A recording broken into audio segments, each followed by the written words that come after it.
चलो भाई, देखो अब मैं क्या करता हूँ।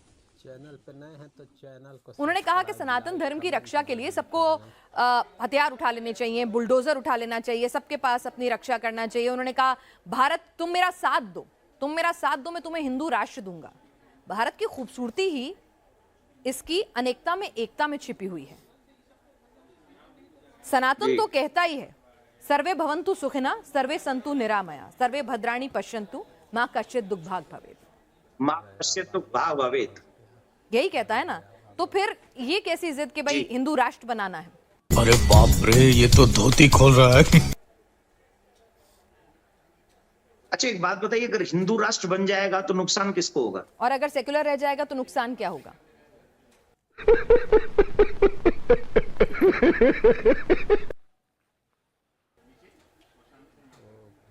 मुझे अपने धर्म पे पूरा विश्वास है। मेरे धर्म ने न जाने कितने आक्रांताओं को, सुनिए ना, हिंदू, मैंने क्या कहा, हिंदू धर्म, आवाज आ रही है? जी जी आ रही है। मैं कह रही हूँ कि किसी को नहीं होगा कोई नुकसान। पर एक बात बताइए ना, जो जैसा है, अगर मुझे मेरे धर्म पे भरोसा है तो ना तो मुझे कन्वर्जन कराने की जरूरत है। मेरी आवाज आ रही है आपको? जी आ रही है देवकीनंदन ठाकुर जी। मैं कह रही हूँ अगर मुझे अपने धर्म पे भरोसा है, मुझे अपने धर्म की शक्तियों पे भरोसा है, मुझे अपने धर्म की क्वालिटीज पे भरोसा है, तो दुनिया उसके आगे नतमस्तक होगी। आज योगा को दुनिया ने माना, दुनिया के लोग जो है हिंदू धर्म की तरफ खींचे चले आते हैं। कोई जाके अमेरिका, सात समंदर पार लोग नहीं जा रहे, लोग आ रहे हैं हमारे अध्यात्म की शरण में।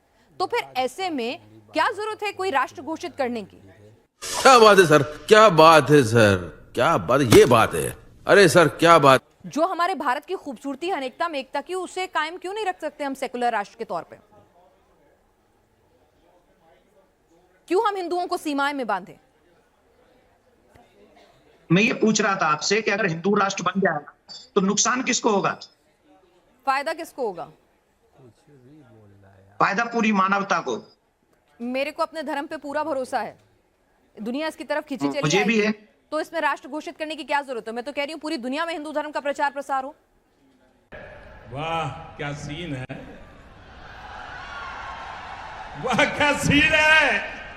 अपने आप लोग इसकी तरफ वो तो हम कर ही रहे हैं। किसी की घोषणा की जरूरत नहीं है ना। वो मुझे तो एक घोषणा की जरूरत नहीं है कि हम हिंदू धर्म को एक खाके में, एक ज्योग्राफी में क्यों बांधे। हम तो कह रहे हैं पूरी दुनिया में हिंदुत्व फैले। अरे फैल रहे हैं हिंदू। हाँ तो फिर क्या जरूरत है उसे एक ज्योग्राफिकल बाउंड्री में बांधने की? क्या जरूरत है, क्या जरूरत है? मैं तो कह रही हूँ कि अगर लोगों को पसंद आएगा हिंदू धर्म इतना, उसमें इतनी अच्छाइयां नजर आएंगी, तो हो सकता है America, Britain, south Africa, Antarctica से लेके सब जगह हिंदू ही हिंदू होंगे। क्या दिक्कत नहीं है उसमें? ये तो लोगों को तय करने दीजिए ना कि इसमें इतनी अच्छी खूबियां। उसे एक ज्योग्राफिकल बाउंड्री में बांधकर क्यों कैद कर रहे हैं? अच्छा एक बात बताइए, अभी आपको लगता है कि जिन जिन जगहों के नाम आपने लिए वहां हिंदू नहीं है? हैं, बिल्कुल है। तो मैं वही तो कह रही हूँ आपसे कि ज्योग्राफिकल बाउंड्री में क्यों बांधना है? क्या सेकुलर स्टेट रहने देने में क्या दिक्कत है? क्या नुकसान हो रहा है? किसी हिंदू धर्म की जान को खतरा हो रहा है? किसी हिंदू की के साथ कोई दिक्कत हो रही है? जिस समय हम लोग आजाद हुए, सीधी बात, सबकी उल्टी गिनती चालो। मैं यहाँ 75 साल पहले, उस समय की हालत में और आज की हालत में क्या फर्क है? नहीं, आप आपको बताएंगे क्या फर्क मुझे? लगता है? आपको क्या फर्क लगता है? मुझे तो मेरा उन्नत भारत नजर आता है, आगे बढ़ता हुआ भारत नजर आता है। सुनिए, 8 से 9 स्टेटों में हिंदू अल्पसंख्यक हो गया। अच्छा। और धीरे धीरे सनातनियों का धर्म परिवर्तन कराया जा रहा है। धीरे धीरे सनातनियों के ऊपर जातीय या कैसे कैसे प्रहार किए जा रहे हैं। धीरे धीरे एक कुर्सी के लिए हम लोग किसी भी सीमा को पार कर रहे हैं, क्योंकि हम सबको कुर्सी चाहिए, हम सबको देश सखंड नहीं चाहिए। अगर हम देश के लिए नहीं रहेंगे, अब हमारी परंपराएं कहां चलेगी? बताइए, संस्कृति इन 75 सालों में हमारे देश के संस्कारों का क्या हाल हुआ? आप जरा कृपा करके मुझे अपने नेक्स्ट चैनल पे बताइए।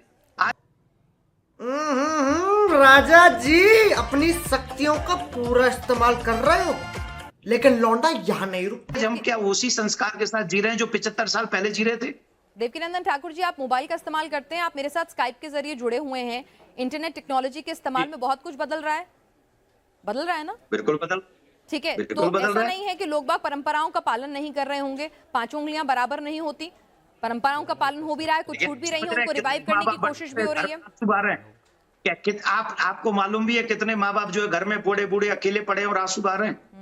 मैं कथावाचक हूँ, मेरे पास में इतने लोग आते हैं और उनके दुख दर्द, आप क्योंकि आप पत्रकार हैं, आप एक सीमित दायरे में, मैं असीमित दायरे में जाता हूँ और वहां जब दर्द सुनता हूँ ना तो हृदय कांप जाता है मेरा सनातनियों का, क्योंकि वो मेरे संस्कार नहीं। दर्द इसलिए है क्योंकि माता पिता इसलिए अकेले हैं क्योंकि भारत हिंदू राष्ट्र नहीं है। मतलब एक आदमी अपने माँ बाप को छोड़ गया, इसीलिए छोड़ गया क्योंकि भारत हिंदू राष्ट्र नहीं है। इसका हिंदू राष्ट्र से क्या लेना देना है? तो संस्कार, लोगों की सेंसिटिविटी की बात है ना सर। गलत तरीके से प्रस्तुत, आप मेरी चीज को गलत तरीके से प्रस्तुत कर रही हैं। हिंदू राष्ट्र का मतलब है सनातन परंपरा, सनातन संस्कृति। सनातन संस्कृति के ही हमारे आचार्य भगवान श्री राम जो अपने माँ सौतेली माँ के कहने पर 14 वर्ष के लिए वन को चले गए थे, वो है संस्कार। और ऐसा संस्कार निर्माण करेगा हिंदू राष्ट्र का, सनातन राष्ट्र का। और वो सनातन राष्ट्र किसी पे कुठाराघात नहीं करेगा। सनातनियों ने किसी पर आक्रमण नहीं किया है। सनातन किसी को मारना नहीं चाहता। सनातन सबको प्यार देना चाहता है। सनातन सबको अपने साथ में रखना चाहता है। मैं एक जगह पर था, एक पत्रकार बंधु ने कहा जब आप हिंदू राष्ट्र बनाएंगे तो आप हमें कृपा करके बताइए उसमें हमारे मुसलमान भाइयों की क्या रहेगा, मुसलमान भाइयों का क्या रहेगा। मैंने उससे कहा था कि यही रहेगा जैसे राम जी के राज्य में लक्ष्मण का था, जैसे शत्रुघ्न का था, वैसे भरत का था। ये है सनातन, ये है हिंदू राष्ट्र। हिंदू राष्ट्र बनेगा, हिंदू धर्म इतना कमजोर है कि उसे किसी को दुख देंगे। मैं पूछ रही हूं, क्या हिंदू धर्म इतना कमजोर है कि उसे एक डिक्लेरेशन की जरूरत है? हिंदू धर्म इतना कमजोर है कि उसे एक डिक्लेरेशन की जरूरत है कि हिंदू राष्ट्र बना लो?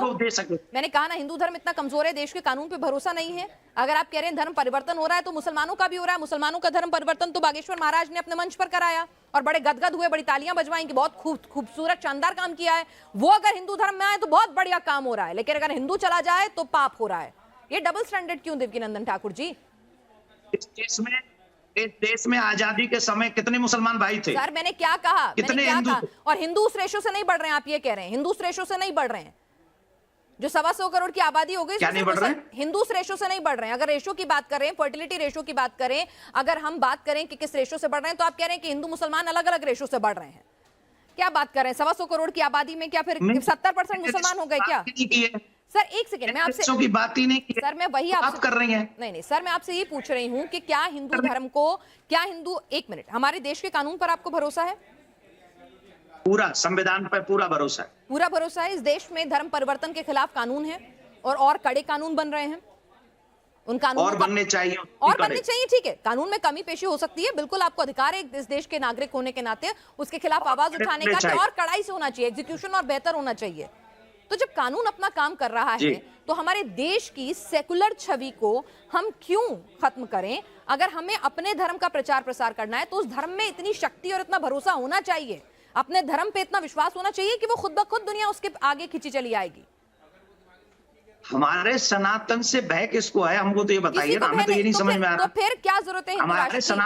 तो हिंदू राष्ट्र की जरूरत क्या है जब देश में कानून मौजूद है? आपको अपने धर्म पे विश्वास है कि इसमें इतनी अच्छाइयां हैं कि दुनिया इसकी तरफ खिंची चली आएगी। दुनिया के लोग आते हैं सनातन में, अध्यात्म की तलाश में हिंदुस्तान में। एक नहीं, कई बड़े बड़े सितारों के नाम है, हॉलीवुड की हस्तियां आती हैं, स्टीव जॉब्स आते हैं, मार्क जुकरबर्ग आते हैं, बराक ओबामा अपने साथ हनुमान जी की कीचेन लेकर चलते हैं। ऐसा नहीं है कि तो वही हिंदू राष्ट्र हुए बिना, घोषित किए बिना, मैं कह रही हूँ ना, हिंदू राष्ट्र की घोषणा किए बिना हिंदू धर्म पहुंच रहा है ना दुनिया में। तो हिंदू राष्ट्र की घोषणा करके ऐसा क्या मिल जाएगा? कानून है। अगर आपको लगता है धर्म परिवर्तन बहुत बड़ी दिक्कत है तो कानून है उसके लिए। और कड़े कानून बनवाइए, बस इतना ना। तो अगर कानून कड़े हो जाए तो हिंदू राष्ट्र तो नहीं चाहिए ना आपको? फिर अगर कानून कड़े हो जाए तो हिंदू राष्ट्र तो नहीं चाहिए ना?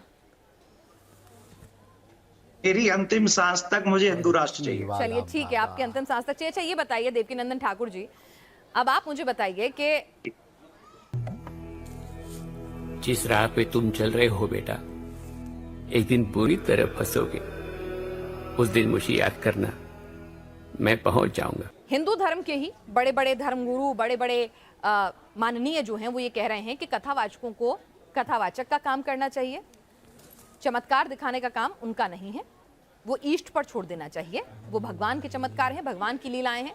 आप भगवान में भरोसा करना सिखाइए, लेकिन चमत्कार करके लोगों को इस तरह से भ्रमित ना कीजिए।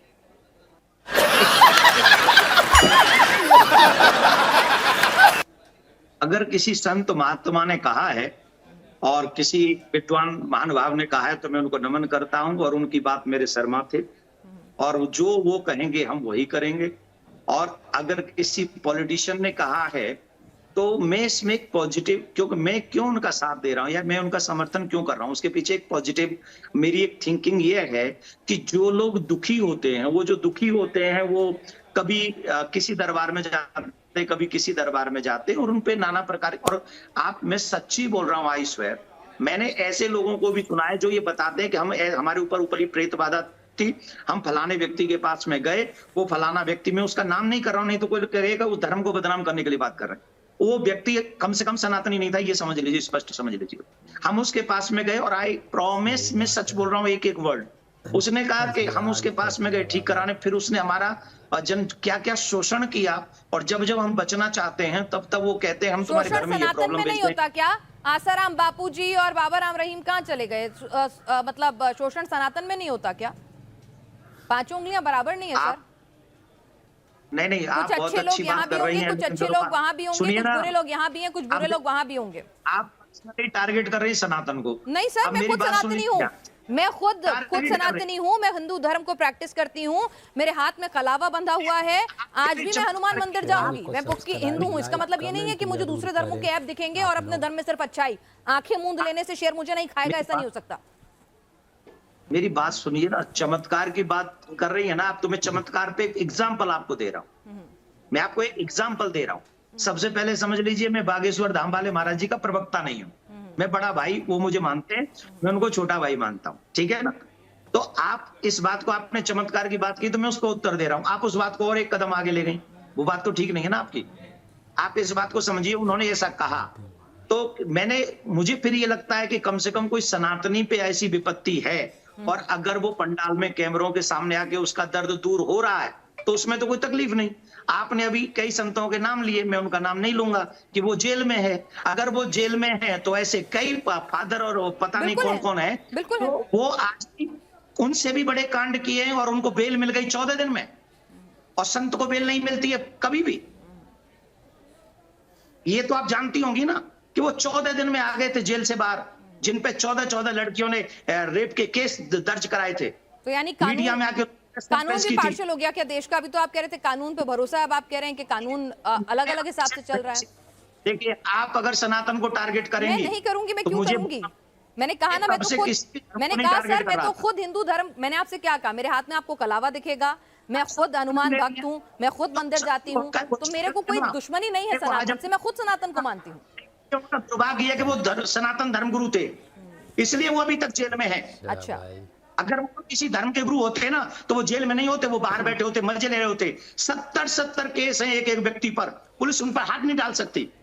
ठीक है, ठीक है, हाथ नहीं डाल सकती, मीडिया उनका आवाज नहीं उठा सकती।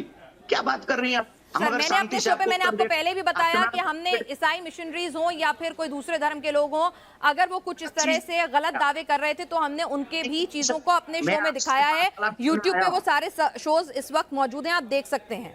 कौन है ये लोग? कहां से आते हैं ये?